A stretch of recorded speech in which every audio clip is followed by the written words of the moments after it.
Então, numa interpretação da Constituição que foi feita ao longo dos anos, guardem isso, habeas corpus é possível ser impetrado em casos de direito disciplinar militar, processo administrativo disciplinar, punição aplicada, privação de liberdade, aí estamos falando em privação de liberdade em âmbito disciplinar, né? No nosso caso, no CBMERG, detenção e prisão, estamos falando dessas punições.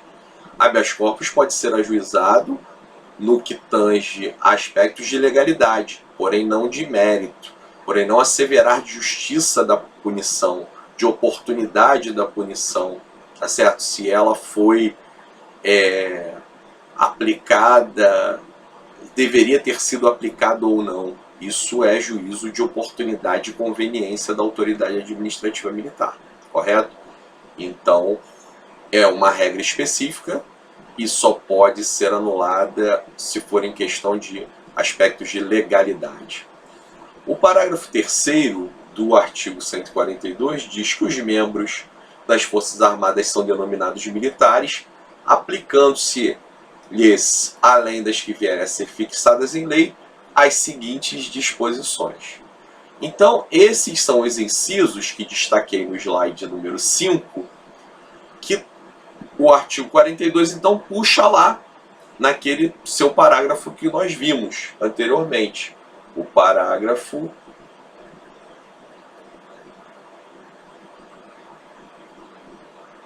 1º do artigo 42 traz, então, aquilo que seria aplicável aos militares estaduais, que é exatamente isso que eu vou enunciar aqui agora, tá certo? Então está lá.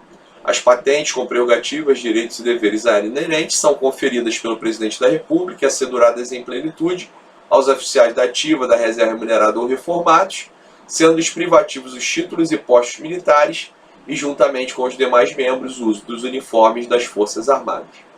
Então, patentes e prerrogativas são conferidas, no nosso caso, pelo governador, tá certo? E são situações privativas de militares. O inciso 4 do artigo 142 traz uma vedação que é de forma incontestável aplicável aos militares estaduais. Ao militar estadual, assim como aos militares da União também, mas eles sequer cogitaram nenhuma vez na história em fazer isto, né? São proibidas a sindicalização e a greve. Então, gente, de uma vez por todas, juridicamente, greve de militares é proibido no Brasil.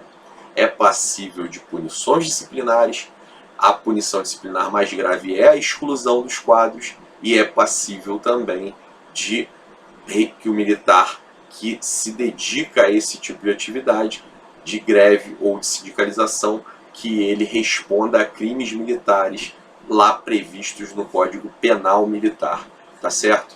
Então, não escutem histórias da carochinha, tipo, o militar é cidadão de segunda classe, não se pode aplicar isto, a liberdade está acima de tudo. Isso não é verdade. Essa especificidade que eu falo para vocês, ela traz a necessidade de que o militar obedeça a esses mandamentos constitucionais e a todos os demais que estão nos seus regulamentos disciplinares.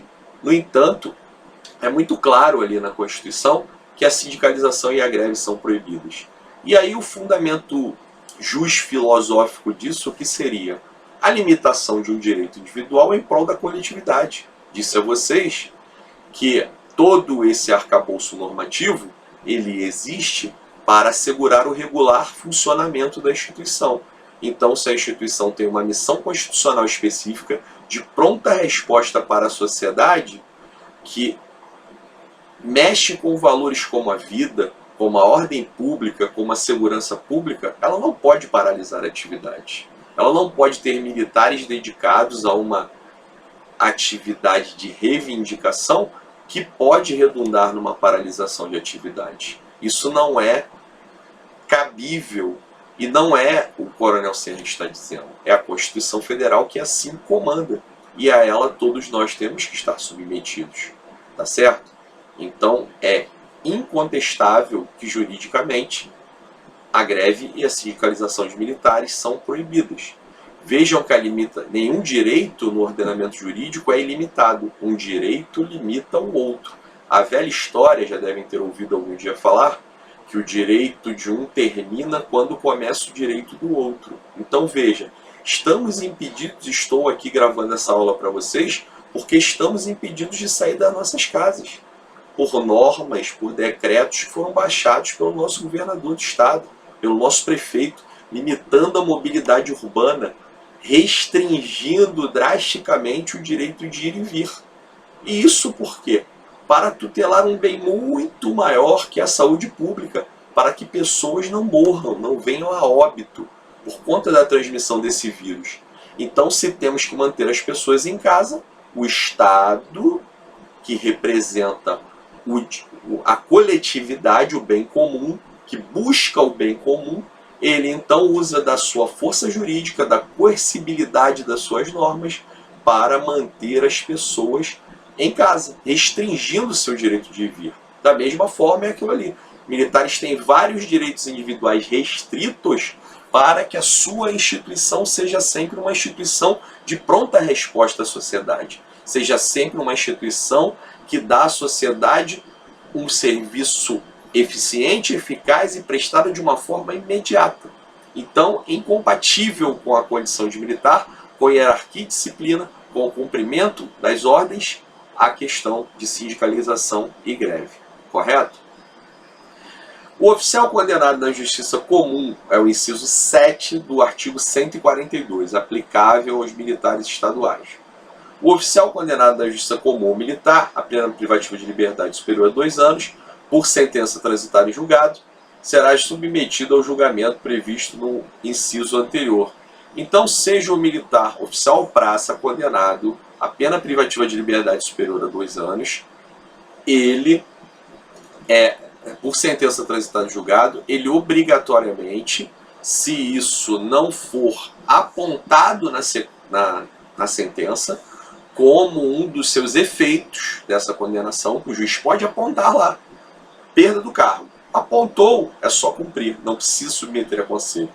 Agora, se por qualquer motivo isso não estiver apontado na sentença, o juiz não tiver determinado a perda do cargo, a administração militar é obrigada, por mandamento constitucional, a submeter esse militar a conselho de justificação, se oficial, a conselho de disciplina, se praças, que são processos administrativos disciplinares, que são da nossa matéria e que nós vamos estudar detidamente, que se destinam a asseverar se aquele militar, oficial, justificação, praça, disciplina, se ele tem condição de permanecer ou não nas fileiras, em face das transgressões cometidas. Então, todo crime militar, ele gera uma transgressão, ele também constitui uma transgressão disciplinar de natureza grave. Então, o mesmo ato pode ter consequências jurídicas na esfera penal, crime militar, ou na esfera administrativa disciplinar, transgressão disciplinar. E aí, a transgressão disciplinar que constituiu esse crime, também este crime pelo qual ele foi condenado, a Constituição deseja que, se essa pena for superior a 2 anos, ela impõe à Constituição que esse militar seja submetido a conselho para comprovada, e aí dificilmente não se comprovaria, uma vez que é uma sentença judicial transitada em julgado, né? Ele perderá o cargo. Existe uma série de outras nuances em relação ao conselho, que eu não vou falar agora para a gente não perder o fio da meada, né? Mas a gente pode ter conselho por condenação não transitada em julgado. Quando eu for falar do conselho, eu organizo melhor essas ideias. E por agora é importante vocês saberem isso, que a Constituição determina que aquele que é submetido, que é condenado por meio de uma sentença transitada em julgado por crime superior, pena superior a 2 anos, né, crime comum ou militar, pena de reclusão ou detenção superior a 2 anos, aplicado pelo juízo criminal competente, que ele tem que ser submetido ao Conselho de Justificação, ao Conselho de Disciplina, para então validar uma exclusão dos quadros da força, uma vez que cometeu transgressão disciplinar de natureza grave e tem em virtude dessa condenação, comportamento incompatível com a condição de militar.